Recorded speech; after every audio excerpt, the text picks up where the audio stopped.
Coming together this morning, reflecting on lives worthy of respect, we're invited into a deeper exploration and understanding of the tradition that animates the life of our university community.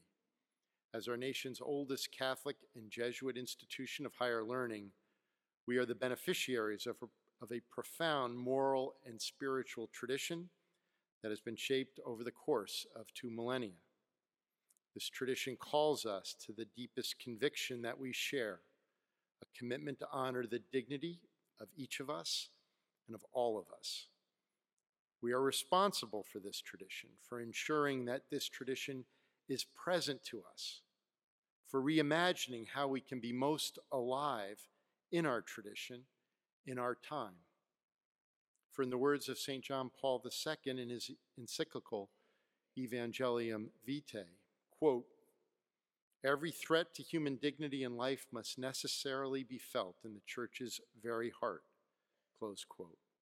And he goes on to say, quote, "The present encyclical is therefore meant to be a precise and vigorous reaffirmation of the value of human life and its inviolability, and at the same time, a pressing appeal addressed to each and every person in the name of God. Respect, protect, love, and serve life, every human life," close quote. As we come together this morning, I want to say that for me, it's a pleasure and an honor once again to join so many here at this campus. I want to recognize the distinguished guests, the people who will be also taking a part in all of this program. It's a joy to be with all of you and to share this morning with you. A special word of appreciation to all of the students who are here. As Dr. DeGioia pointed out, you're the heart and soul of this whole university effort. That's why we have the university. To all of the friends of this effort, thank you. Thank you for being here, and thank you for being a part of it. I'd like to begin with a reflection from a number of years ago. Some time ago, I had this extraordinary privilege of visiting a mother who had just given birth to sextuplets. I want to tell you that all 6 were well. She was in fine shape. Dad was in shock. And there were these 6 tiny bundles of life. And as I gave a blessing to them, with pride in her voice and joy in her eyes, she described each child's own identifiable characteristics. She was absolutely clear that even though these were that tiny and that new, that she could identify the personality.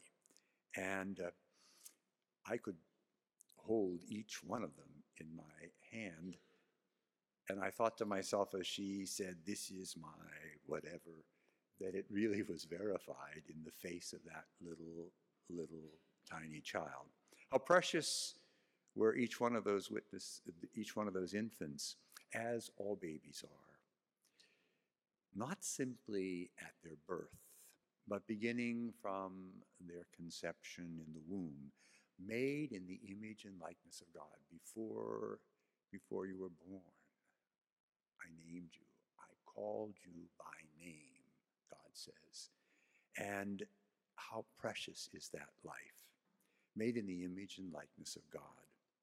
But this is not always the message of the society, the culture we live in. And one of the reasons we have a program like this today is to help us continually refocus on what it is that the great Catholic tradition brings to human culture and to questions such as this. Many years ago, I attended a meeting. This was a meeting of representatives of civil government, police, education, philanthropy, social services, various forms of law enforcement, the judiciary, and religious and faith communities. And the whole purpose of this meeting, the topic was to address how do we face and reduce youth crime and the violence associated with it, something that we're not unfamiliar with today.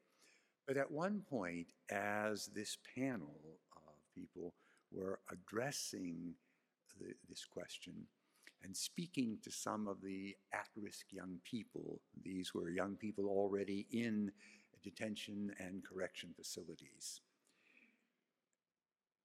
the mayor asked one of the students, it turned out to be a 14-year-old, he asked him, "Why do you feel so comfortable with violence?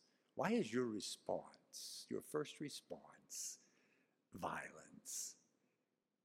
And this youngster, without being at all disturbed by this, said, "How come you get to draw the line?" The mayor interjected, "What do you mean?" But this young 14-year-old continued, "How come you get to draw the line? You say it's all right to kill anybody until they're born. How come you get to draw the line?" Basically, another version of that question is, who put you in charge of determining who lives and who dies? Today, many accept the premise, and it's advanced in media, it's advanced in schools, it's advanced even in civil law, that the value of human life is essentially relative, and that people have the power to choose which lives are worth living and which ones are not. What is the fruit of this culture's choice mentality? What we're seeing is human life is increasingly held as of less significance than it once was. Violence stalks our communities. Suicide, I'm told that the second largest, highest cause of death among young people between 18 and 35 is suicide.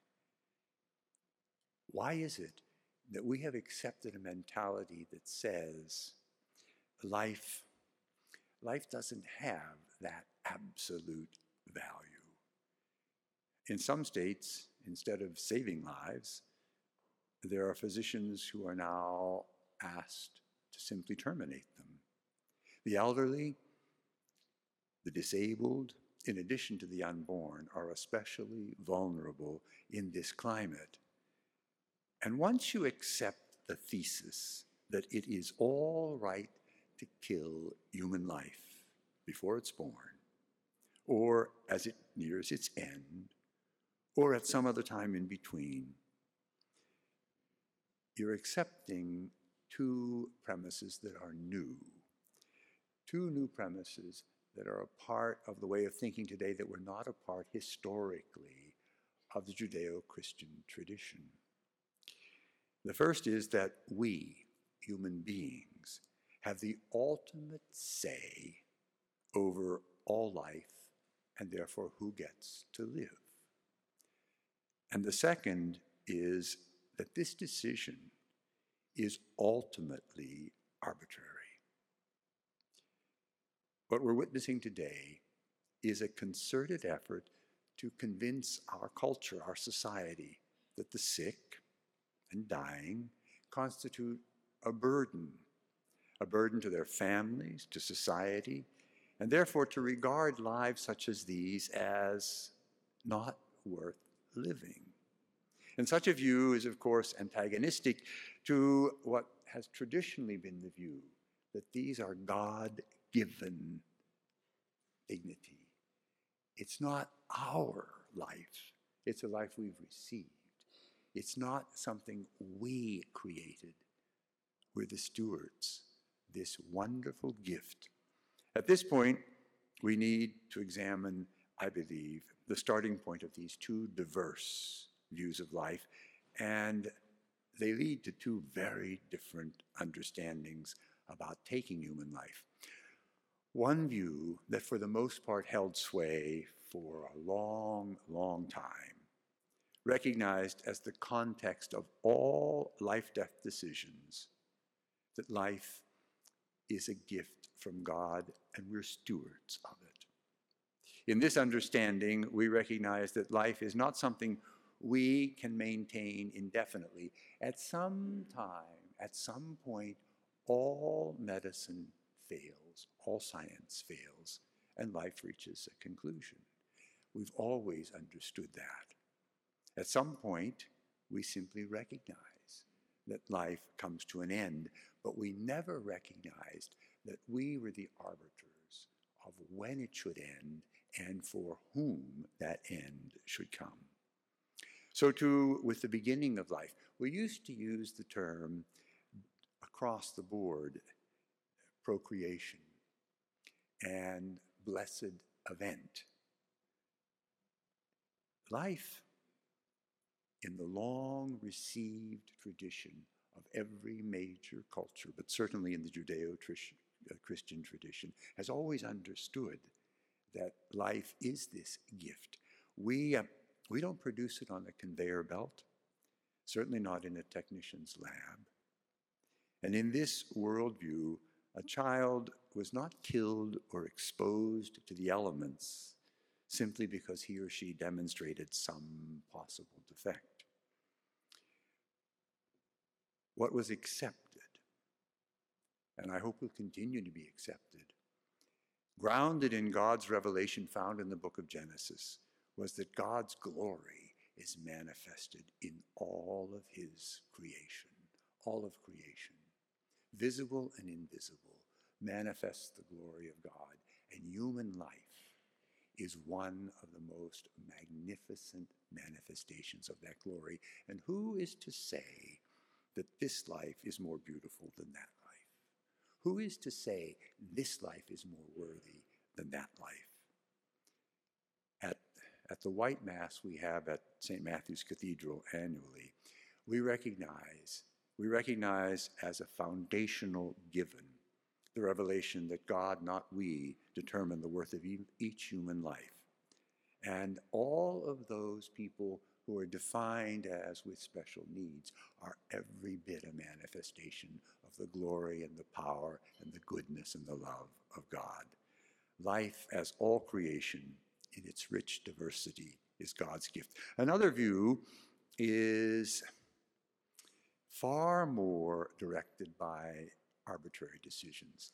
If you put aside that life comes from God, if you put aside that objectively this is the norm against which you measure, we're stewards, not the owners, then other decisions become arbitrary. The determination about the worth, value, quality of human life is made according to criteria established as politically correct and accomplished by a majority of votes. That now becomes the norm against which the decision of life and death rests. In ancient Sparta, that martial Greek city-state, a male child deemed at birth unfit for training for military service was simply disposed of. Today, an unborn child can be aborted because it has the wrong sex or for some other reason. Once you detach life from the fact that it is not ours and we don't own it, you face all these serious problems. The choice offered by assisted suicide, for example, is presented as a kindness to avoid suffering and possible pain, which many times is a euphemism for inconvenience for someone else. It's a false compassion, lacking true care and concern for the dying, as Pope Francis tells us. Instead of regarding suffering people as disposable and eliminating them, as one view asserts today as our prerogative, we should accompany them, our Holy Father tells us, in the great Judeo-Christian tradition, accompany them with love and support them with access to the best palliative care available. And that includes the loving embrace of a family and simply being with a person as they reach the end of their life. I can tell you from a few but beautiful experiences, and this is particularly something we see at the Little Sisters of the Poor, whose whole ministry is devoted to being with the poor, and particularly when they reach the end of their days. Simply to embrace and be with someone in that passage. The Franciscans always spoke of Francis as transitus. It was his passage from this life to the next. But it says human life is different. When asked, what does the church bring to the world of technology, social and political correctness, and satisfied self-assurance, our response must be that we bring what we have always brought. We bring an invitation to faith. We bring a respect for God's creation and its creative plan. And we offer an invitation to anyone who would want to be introduced into the gospel and its values.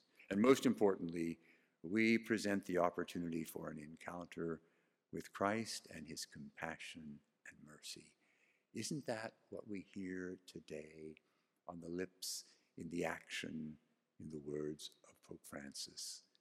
The compassion, the mercy, the love of God is what we should be sharing with one another. When we speak of respect for human life, it's easy to get caught up in abstractions, and our response can be, or appear to be, somewhat theoretical. But our obligations are quite concrete. Life depends on us. A number of years ago, I had the opportunity to visit a maternity hospital in Peru, in a little community called Chimbote. And this was a medical hospital, a maternity hospital, and a clinic operated for the people in that community who had really very little else to turn to. But I remember going into the maternity area, and there were these newborn infants. And a sister said, "Why don't you bless them?" And I said, "I'd be happy to." And she said, no, you can reach in and actually touch them. And I must have looked somewhat horrified. She said, "No, you can pick the little baby up. You're not going to break it." So I did, with great bravery and courage. I reached my hand in and I picked up this little baby, only a couple days old. It was only then that I came to experience how strong is the grasp of an infant. Now, I see some of you shaking your heads. You've experienced this. But here is this couple-day-old baby holding on to my little finger. And I'm now trying to figure out how I gracefully put this child back down. But it became for me a parable. That infant, after I pried my finger loose from his hand and put him back into his tiny little bed, I thought it really was a parable.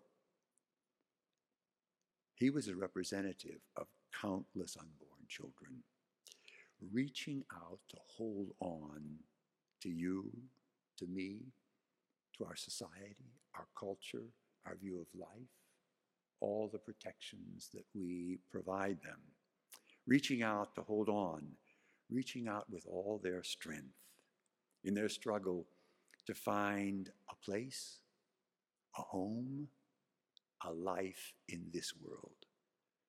The most vulnerable among us depend on all of us to work for that culture of life. And this is why we can't be silent. This is why something like this is so important. This is why we dare not turn our attention away. We pray, we walk, so that these innocents will have someone who will speak for them. We labor in order that these unborn children will not be ignored, forgotten, invisible to people's consciences, and to remind our whole nation that behind the word abortion and the euphemism like choice and reproductive health are real human beings. We need to ask ourselves when those say they're in favor of choice, to complete the sentence. Choice of what? Cigarettes in public restaurants? Funding for the school of the children of your choice? The list can go on and on. You need to complete the sentence.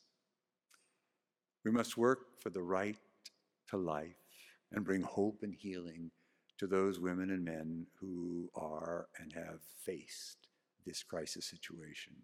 And may God give all of us the determination to build a culture of life, defending the life and dignity of every human person, but also to be people of compassion and understanding and mercy when dealing with everyone caught up in this human condition.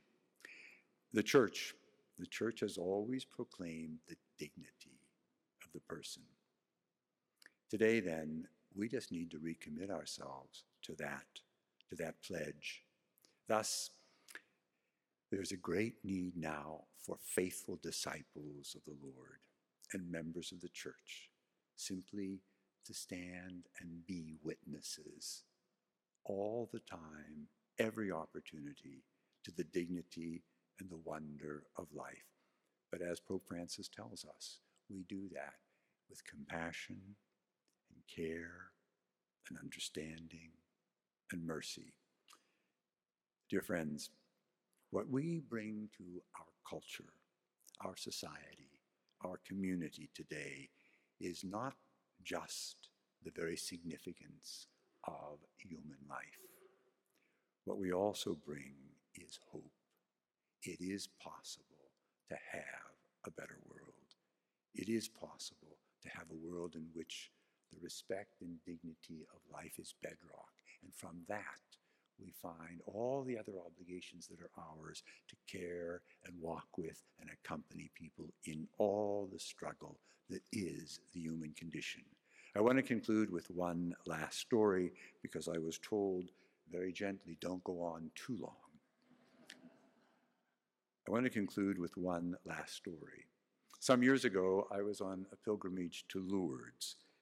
It's one of my favorite pilgrimage places.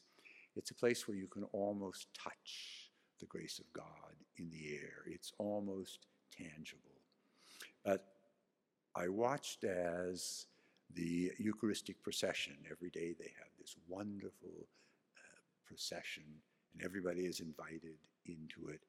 I watched as the procession wove its way through the huge crowd. And at one point, I could see a young woman in a wheelchair. And she was struggling to stand. And she was bracing herself, holding on to the arms of this wheelchair. And she remained standing until the Blessed Sacrament had passed. And then I could see from where I was walking that she just slumped back into the chair, exhausted. But some things are worth standing for, even if it takes effort. My brothers and sisters, let us always be prepared to stand for the dignity, the worth, the value of every human life. Let us be ready to stand for those who cannot yet or can no longer stand on their own. Let us stand in the strength and the gift of our own life, so generously given to us by God, in order that we can always be a witness to the message. All life is sacred. All life is worthy. All life has dignity. Why? Because in our understanding, in the understanding of the millennia-long tradition that we're all a part of, life is a gift from God for which we are just simply grateful. Thank you.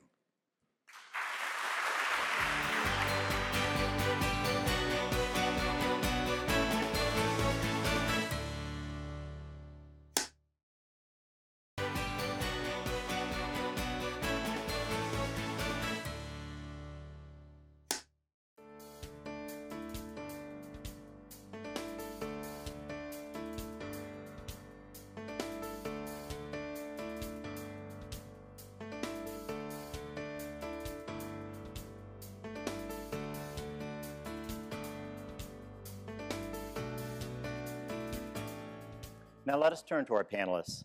You've heard that we've titled this event, Lives Worthy of Respect. Some of you may recognize this expresses the opposite sentiment to a book published in Germany nearly 1 century ago, referring to lives unworthy of living.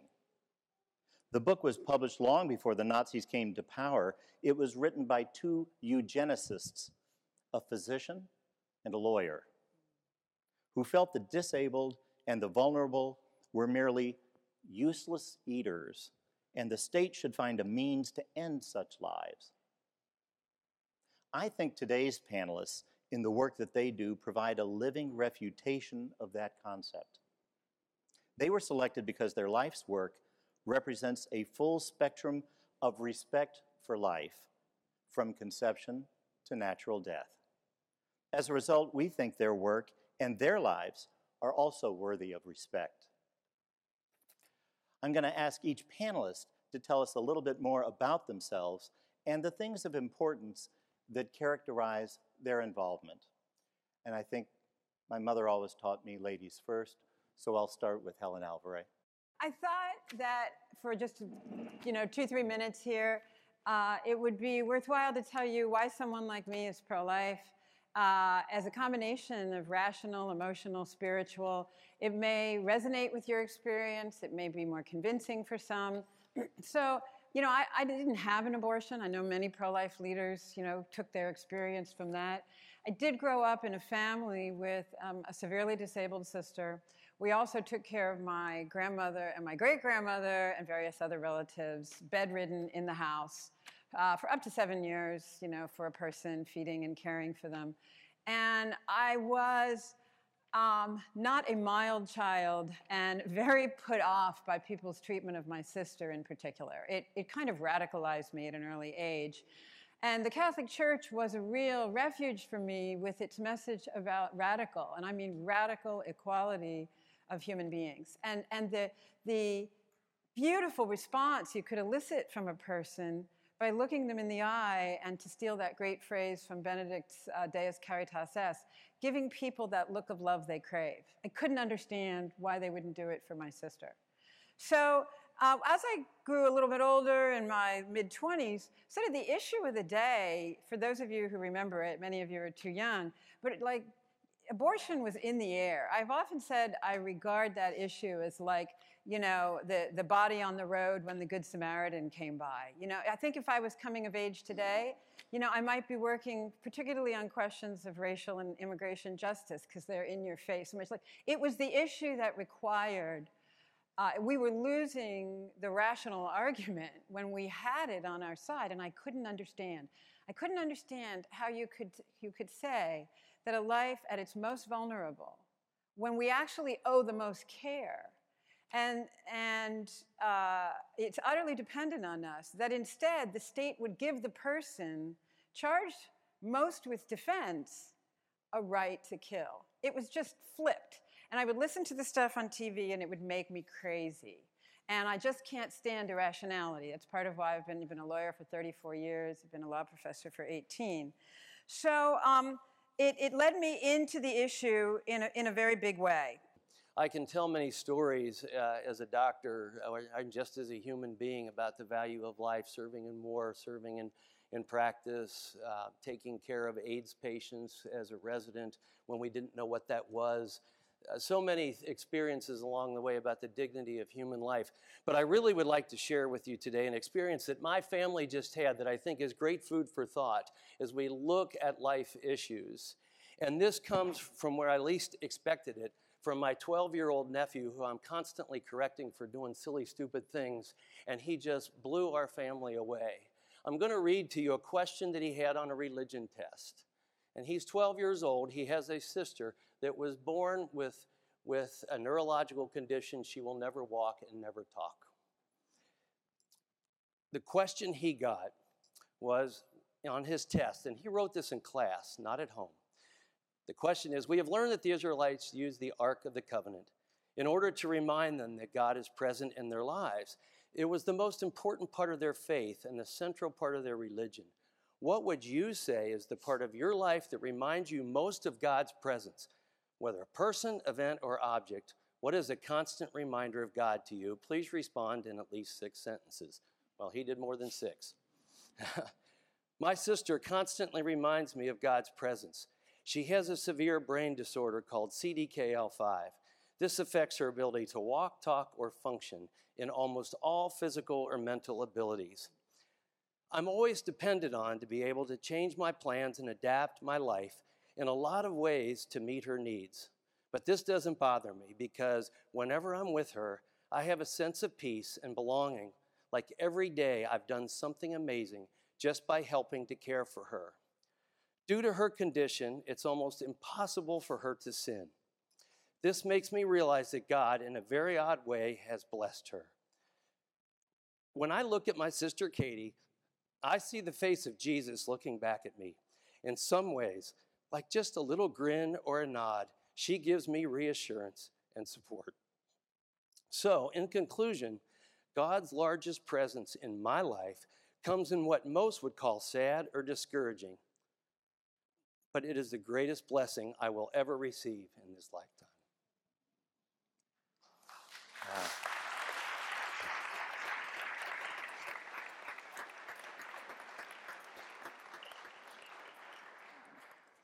The voices of homeless families are not often heard in public forums like this, so I just want to take a few minutes to bring their voices here by telling you a little bit about them and sharing the words of one child. Homeless parents often have experienced a variety of very difficult life events. For example, domestic violence, frequent moves as children because of homelessness or chronic poverty, trouble in schools and dropping out without a high school diploma, abuse or neglect at home, loss of loved ones to violence, and growing up in foster care, sometimes going from one foster care home to another throughout their childhoods. It's not uncommon for homeless parents and children alike to suffer from chronic conditions like asthma, depression, addiction, developmental disabilities, post-traumatic stress, and adjustment problems in school or work. But despite all of this that they deal with, I am continually impressed by the resilience, the strength, the courage, and the hard work of homeless families as they strive to pull themselves up from poverty and homelessness to attain long-term stability, which is our program mission to help them to do that. Our services site for homeless families is located in Ward 8 in far southeast DC in a small space under St. Thomas More Catholic School. To date, we have worked with landlords in our neighborhood who will accept families we refer, regardless of their income, employment status, or credit history. The head of household signs the apartment lease, and each family knows that this apartment can become their permanent home. The challenge for them is to meet the needs of each family member and to secure adequate income to assume the full rent for the apartment once our rental assistance ends. We provide intensive support services to assist them to attain this goal. It's hard to put into words what it means to homeless families, to homeless parents and children, to walk into an apartment of their own after all the trauma and dislocation of homelessness. I'll share a few words from 7-year-old Peyton, who loves to draw pictures in our playroom while her mother meets with the case manager for the family. Recently, Peyton made 2 cards for the case manager while her mother was in the meeting. She brought them to her case manager and with pretty pictures written on them, but inside she wrote in one, "Thank you for letting my mother stay so we can keep our home." And in the other one she wrote, "Thank you for caring so much about us." You would have no doubt that each homeless child and parent in this city has a God-given life worthy of respect if you could spend a day with them, witness their dignity in the face of adversity, and their determination to make lives better for their families. My brother Joe was honored in that way because of his selflessness and his courage and his sense of duty. Joe was only 24 years old when he died. He was one of 58,000 young Americans who were killed in Vietnam. One of the 58,000 whose names are carved on the granite wall of the Vietnam Memorial. But to put in perspective the enormity of the tragedy on which we are faced here today, the death toll from the U.S. Supreme Court's 1973 abortion decision is not 58,000. The death toll from that Supreme Court decision is over 58 million unborn children whose lives have been taken pursuant to that Supreme Court decision. That is the legacy of Roe v. Wade. I do recall saying in the past on more than one occasion that that decision made me feel as though I'd been hit in the face by a 2x4. And I think the proximate cause of that decision having affected me so deeply was the fact that our youngest daughter was born just 3 months before the Roe v. Wade decision. And during those 9 months of pregnancy, Phyllis used to tell me when she felt the baby move or kick.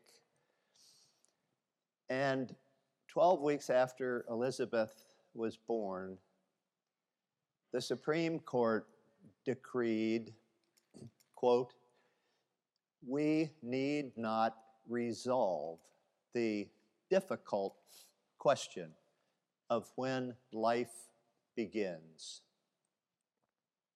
The court pretended to be ignorant and then resolved their contrived doubt with a license to kill. Dr. Donovan made reference to the euthanasia program in Germany and by implication to what that ultimately led to. I read a story one time titled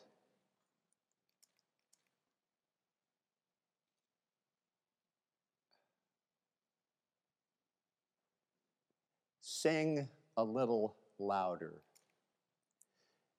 The story told of a church that was located by some railroad tracks in Germany during the Second World War. And on Sunday mornings, the congregation could hear trains passing by, boxcar after boxcar after boxcar, heading east. The people in the church knew who were on those trains. They knew where the trains were going, and they knew why.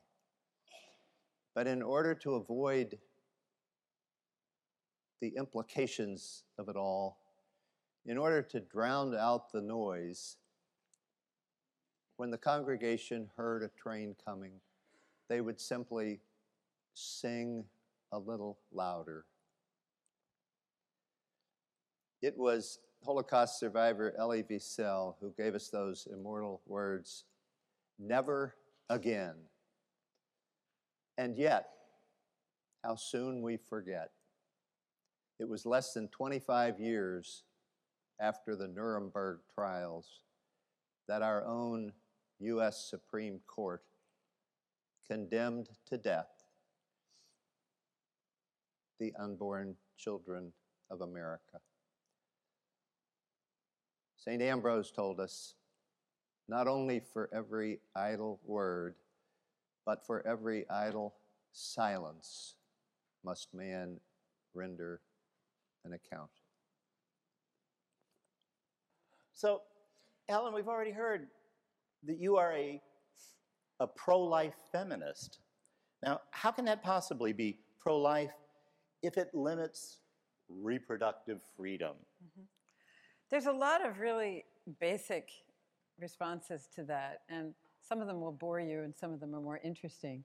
I mean, if you actually ask women what their priorities are, and you know, when Ms. Magazine was doing that, or when you see it in any, you know, leading papers today, women's priorities always involve loving and being loved, right? And their priorities also include making their contributions to the public square, obviously, and that's we're not going back in terms of our presence there. But women, like all human beings, want to give their gifts and they want to receive gifts from others. And I found this when I interviewed the post-aborted women. You know, freedom is not obviously choosing anything you want, or you could make yourself really sick if you think of that kind of freedom with regard to, you know, whether smoking in restaurants or outside of restaurants. Freedom is acting in accordance with who you're built to be, you know, how you are naturally built to be. And we are built to be in relationship. We are built to give our gifts, to receive gifts. And what I saw in particular, zeroing right in on pro-life as a political thing, is it seemed to me that the only thing the government was giving women as sort of a dog whistle for, hey, we're for women, was abortion. You know, why is that the dog whistle? And this is, I'm not representing anyone when I say, well, why not, you know, flexible work schedules so you can do justice at home and justice at work? Why not paid leave? Why not employment policies that really are going to serve not only women but also men today? Why say that contraception, which again has not been the magic solution the government thought, they thought it was going to end poverty, end out-of-wedlock births, make women healthy. All the opposite things have happened on that. And so to me, taking to respond to that is to say, no, listen to what women actually want, and listen to the 50-year experiment with what you said they wanted. You know, Stevenson and Wolfers, one of the most famous pairs in economics now, have a paper out called The Paradox of Women's Declining Happiness. And ironically measured around the time of Roe that women's happiness is the lowest in recorded history and for the first time lower than men's. And I believe firmly that the absence of a true family policy, of a policy that allows us to love and be loved, and also to do justice at, you know, at work and in the public square, is responsible for that. So I think you have to say the government is completely messed up on this, the court and other branches, and that we have to respond and say we have to try another way. First, stop stupid. You know, stop saying it's okay to destroy, and then let's move in a positive direction. Thank you. Congressman Dr. Winstrup, I mean, you are like a few people in the Senate and Congress who actually have this dual background of being a legislator and a medical person. How did that lead you to help lead the charge against physician-assisted suicide? I think most of the people here are aware of the initiative that you, and I think not you alone, just introduced this past week. Can you tell us how you got there? Well, sure. Yeah, the bill we just introduced this past week is a resolution against physician-assisted suicide and pointing out the flaws of it. Very much sponsored by disability groups who were behind it as well, and it was bipartisan. It was 5 and 5 as we submitted this. As a doctor, you know, you take the oath, do no harm. And you know, when I took that oath in 1985, it was beyond me the notion of using that to actually harm or to end life. Your drive was to always improve life, to help others and go in that direction. And I can remember as a resident in 1985 in Chicago, and this is really the beginning and the heights of the AIDS epidemic. And no one knew what was going on, really. And there was tremendous fear. And I can remember as a resident, we were to do all the physical exams of everyone admitted to the hospital. And one day, one of the attending doctors came up and said, we just admitted our first AIDS patient, but you don't have to go see him. And I thought, there's something wrong with that. And if God's going to take me because I go care for someone, then so be it. And I went into the room like a lunar landing, like we all did, because no one knew what was going on. And I learned so much from this patient because he had so much wrong. Organ failure, one lung not working. He was breaking down. And there was so much as a doctor that I could learn. But I learned even more by what he said to me when I finished. When he looked at me and he just said, "You just examined me more than anyone." And I thought, what does that feel like? To be so discarded, so cast aside, to be made to feel that your life is so meaningless. I still remember his name. He died the next day. But his life was not meaningless because I kept that in mind my entire life. Through my practice, in everyone I took care of, that their life had meaning and that no one was above anyone else. And this was powerful to me. And he delivered that message that I could take to thousands of people after that. He delivered that message on his last day of life. And I'm forever grateful to that man for delivering that message. But it told me it matters till the very last moment. End of life brings families together. It does many wonderful things. And if we go in the other direction, we are cutting off cures. 23 years ago, my sister had leukemia, 2 forms, and she was going down fast. Her only hope of a cure was to get into remission and do a bone marrow transplant. The insurance company said, "That's experimental. We don't cover that." They were willing to let her just go and die, which is inevitably what would have happened. A lot of these laws say, if you're going to die within 6 months, you can take these pills. She would have died within 6 months, if not sooner. We had to fight the insurance company. We did the bone marrow transplant. It's been 23 years. She's perfectly well. If we start allowing that, we stop cures. And in that process, she said, "Should I get involved with this research that they're doing?" I said, "Someone did that before you, and now there's a chance for you today." That's the value of life till the very last moment. Not only what you may achieve in your lifetime and may save your life, but how many lives you may save after that. And I worry about it becoming cost over compassion, cost over cures. We can't go that way. We can't go that way, or we won't be the people that our founders intended us to be and that our faith has intended us to be. Thank you. Sister Mary Louise, I have a question for you that is either profoundly simple or incredibly complex. Kind of, the answer's up to you, I guess. Because you are a nun, you are a nurse, you are a bioethics educator, you're an advocate for the homeless.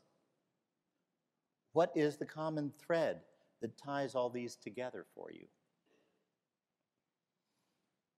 Well, interestingly enough, when the congressman said from his boyhood he wanted to be a doctor, from my young life, I wanted to be a nurse. And I read all the books I could find in the library half a block from our home growing up in Pittsburgh about nursing. And there was just something about what nursing was all about in terms of helping people like that who needed help, but not everyone could help them. And when you have an education as a nurse or a doctor or a health professional, you can bring something to people who are at really difficult times in their lives. And somehow I felt that was deeply inside of me what I wanted to do.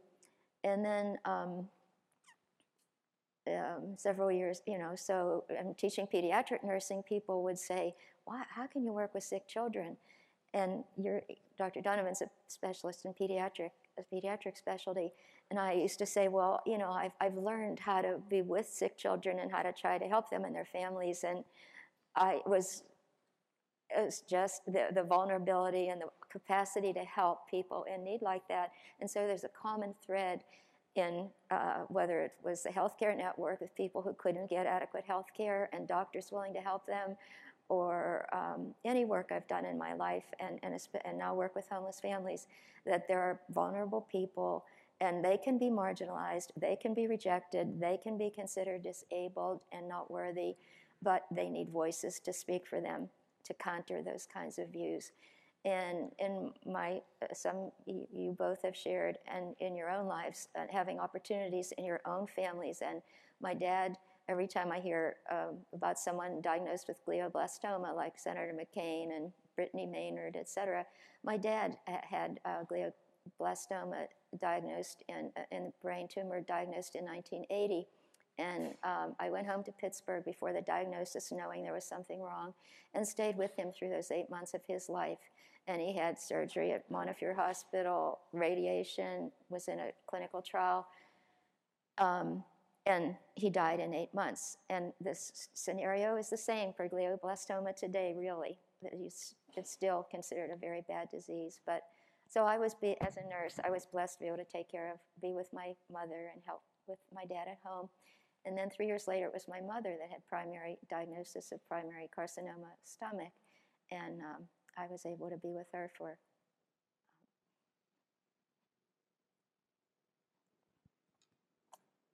Thank you, sister. Last question, and I think we'll still have time for a couple of questions from the audience as well. But Tony, you've been working for over 4 decades against all the things that Roe v. Wade brought about. But as you know, there was abortion before Roe v. Wade. And if you are successful and it's overturned, there'll still be abortions somewhere. How do you expect to police the actions of women who are determined to abort their baby? Well,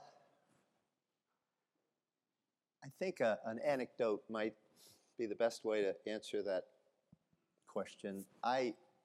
Many years ago, shortly after becoming involved in the pro-life effort, heard a radio program when I was in the car one day. A woman phoned in and said that she had had an abortion many years earlier, and she had suffered great anguish and grief as a result of the abortion that she had had. She never got over the pain that she felt because of having taken the life of her child. And then she met a man whom she wanted to marry. And she felt she needed to tell him before they got married about the abortion she had had. And when she did so, he asked her one simple question. He said, "Would you have had the abortion had it not been legal?" And she answered, "Well, of course not." And she said it hit her like a ton of bricks how wrong she had been during all those intervening years to continue to be pro-choice, because even though she had suffered great pain as a result of her own abortion, she continued to believe that every woman should have the right to have an abortion, and she regarded herself as pro-choice. And so when she heard herself answering her fiance's question, she realized that by her pro-choice attitude during all those years, she had cavalierly consigned other women to the same agony and grief that she had suffered, and had shared in the responsibility for the lives of their babies who were taken by abortion. Because what she came to realize was that the law is a great teacher. The law serves perhaps its most important function of all in not controlling our behavior, but in educating and guiding us, in teaching us how members of a civilized society should treat our fellow man. And so that telephone interview that I heard on the radio wound up having a profound effect on me. And I realized that many people do, in fact, equate what is legal with what is right, and that our law serves a wonderful function in its educational value, and that the lesson that it teaches with regard to abortion is that this is not a victimless act. Abortion is the antithesis of a victimless act, and therefore it is not a matter of private morality, but a matter of public morality, protecting the most innocent, the most vulnerable members of our human family.